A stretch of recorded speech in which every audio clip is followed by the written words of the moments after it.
एक डरावनी कहानी जिसे मौत का खेल कहना ही सही होगा। एक ऐसा भूतिया खेल जिसमें कई लोगों ने मौत को गले लगा लिया।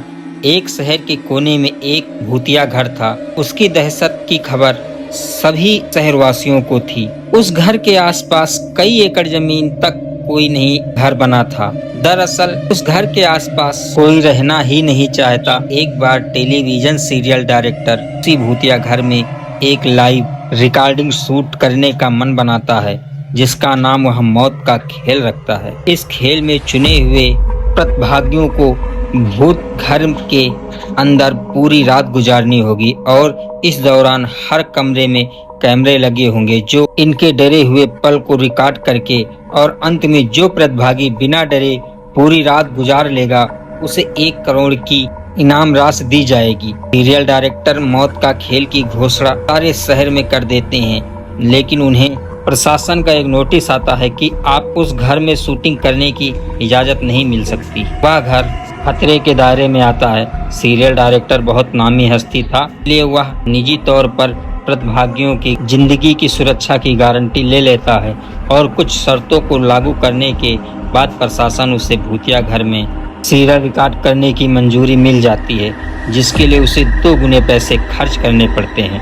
प्रशासन की परमिशन मिलते ही पूरे शहर में मौत का खेल के पोस्टर चिपक जाते हैं। मौत का खेल शहर में होने वाला था, लेकिन लोगों में उत्साह से ज़्यादा दहशत भरी हुई थी। पूरे शहर को यकीन था कि इस प्रोग्राम में हिस्सा लेने वाले लोग जिंदा नहीं बचेंगे, लेकिन ये दुनिया तरह तरह के इंसानों से भरी है। उस ग्राम में इनाम की लालच से कुछ लोग हिस्सा लेने पहुंचे। सभी प्रतिभागी को उनके नंबर दिए जाते हैं और साथ ही उनके हाथ में एक इलेक्ट्रॉनिक ब्रेसलेट बांधा जाता है। यदि उन्हें डर लगे तो वह उसमें लगे बटन को दबाकर इस प्रोग्राम से बाहर आ सकते हैं। प्रतिभागियों में 12 लड़के और 3 लड़कियां होती हैं। दिन के समय ही बिल्डिंग के कमरों में कैमरे लगा दिए गए थे, क्योंकि रात को भूतिया आत्माएं उस बिल्डिंग के कमरों में दहशत का तांडव मचाती हैं और रात के समय अंदर जाने की हिम्मत बहुत कम लोग ही जुटा पाए थे। एक एक करके सभी प्रतिभागी अंदर चले जाते हैं। सभी अपने नंबर के हिसाब से अपने कमरे को चुनते हैं और अंदर जाते ही सभी को अंदर से ताला लगाकर चाबी बाहर फेंकनी होती है। दरवाजे का ताला इलेक्ट्रिक बनाया गया था। अगर किसी प्रतिभागी ने वह ताला तोड़ा तो प्रतिभागी प्रतियोगिता से बाहर हो जाएगा, जो कि कैमरे की रिकॉर्डिंग में दिखाई देगा। सभी के कमरे में निर्देश देने के लिए स्पीकर लगाए गए थे। उसी से सभी को संकेत दिए जाता था कि सभी जल्द से जल्द अपने कमरे का ताला बंद करके चाबी दरवाजे के नीचे से बाहर फेंके और इसके बाद कमरे की लाइट बंद की जाएगी। निर्देश के अनुसार सभी अपने कमरे को अंदर से बंद कर देते हैं और चाबियां दरवाजे के नीचे से फेंक देते हैं। कमरे नाइट मोड रिकॉर्डिंग के अनुरूप लगाए गए थे, इसलिए भले ही प्रतिभागियों के कमरे में अंधेरा हो, लेकिन दर्शकों को टेलीविजन स्क्रीन पर सब कुछ नजर आ रहा था। धीरे धीरे प्रतिभागियों के कमरे में अंधेरा हो, लेकिन दर्शकों को टेलीविजन स्क्रीन पर सब कुछ नजर आ रहा था।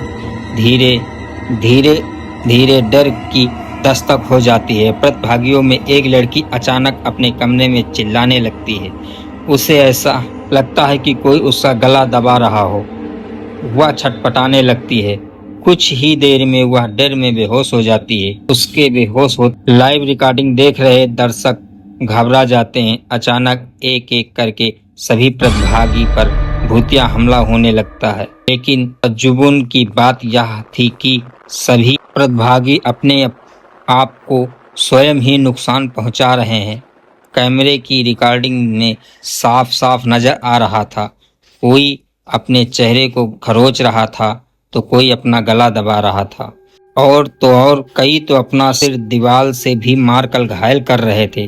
दर्शकों का डर बढ़ते देख बिल्डिंग के नज़दीक सरकारी अधिकारी पहुंच जाते हैं, क्योंकि प्रोग्राम को प्रशासन की शर्त के अनुसार रिकॉर्ड करने की परमिशन दी गई थी, जिसमें एक शर्त यह भी थी कि यदि किसी प्रतिभागी को शूटिंग के दौरान मेडिकल की जरूरत पड़ेगी तो तुरंत डॉक्टर उपलब्ध कराया जाएगा। और जब सभी प्रतिभागियों को लाइव रिकॉर्डिंग में चोट लगने लगती है तो सभी प्रोग्राम को रोकने की आवाज उठाने लगते हैं। रातों रात प्रशासन पर दबाव बढ़ जाता है। दर्शकों में दहशत फैलते देख प्रोग्राम का प्रसारण रोकने का आदेश आ जाता है, परंतु प्रोग्राम का टेलीकास्ट रुक जाता है। और जब जद्दोजहद होने लगती है, सभी प्रतिभागियों को बचाने की फायर ब्रिगेड की गाड़ी बिल्डिंग के बाहर पहुंच जाती है, लेकिन रात के समय उस भूतिया बिल्डिंग के अंदर जाने की हिम्मत फायर ब्रिगेड फाइटर को भी नहीं होती है। सभी बाहर से खड़े होकर प्रतिभागियों की मौत का तमाशा देख रहे थे,